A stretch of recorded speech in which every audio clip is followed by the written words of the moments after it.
Yeah, I think maybe to build on what you've shared, Mita, and fully align with everything that you've shared, there are two things that we would look at. One is what the impact, the positive impact that the company can have through their business.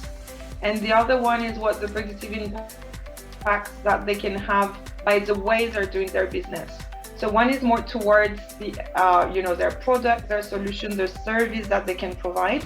The other is more about the way they work internally. Do they make sure that they have a sustainable supply chain? Do they make sure that they are also in line with some HR policies that they want for themselves, equality, diversity, and the way they work? So I think two things. One is really about the service solution product that they provide, what the impact of that, and the other is also internally. And we want to make sure that this is well aligned and there is not a big discrepancy between what the company is providing to their clients or beneficiaries and the way the company is acting. So that's one point, and I think it goes along with what you've mentioned, Meta, in terms of intentionality, mission of the company. And most of the time when we're talking with like social ventures, social companies, those two parts are very well aligned because of the founder's intentionality at starts to do good. So I think that's important to note. It's not just about the company activity, but also how they are doing their activity. The second point that I want to note is that most of the time in the academic world, when you're talking about impact, we're more talking about long-term impact, and those impact studies are very heavy and difficult to measure, because it's actually what is the impact on the activity of a social company compared to if no one was actually providing the same service. And then you need to compare that, you need to have two batches, and you need to understand what are really the long-term trends and impact that you can get.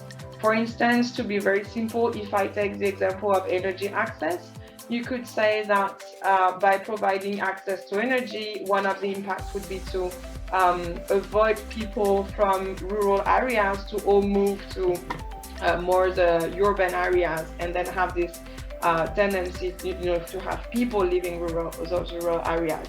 So that's a long-term impact that you can get when you provide access to energy in the rural areas, because then you can help development of activities and things like that.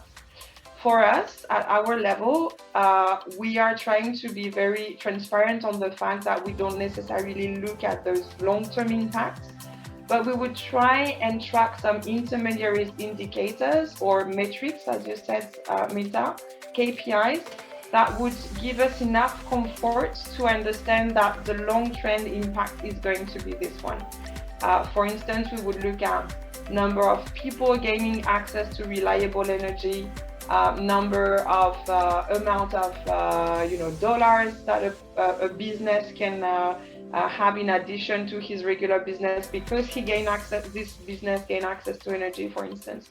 So we are trying to focus on simple and easily computable KPIs and figures. And the idea for us is just to make sure that the company goes in the right direction. And then if we can achieve that, then we know that the long-term impacts are going to happen. But I think also, and here again, it's a question of structuring the ecosystem and maturity, but there is this difference between talking about long-term impact and short-term indicators, short-term KPIs, metrics to track. And I think it's just about the communication. We need to be very clear on what we communicate about, and we all know that evaluating long-term impact is very hard.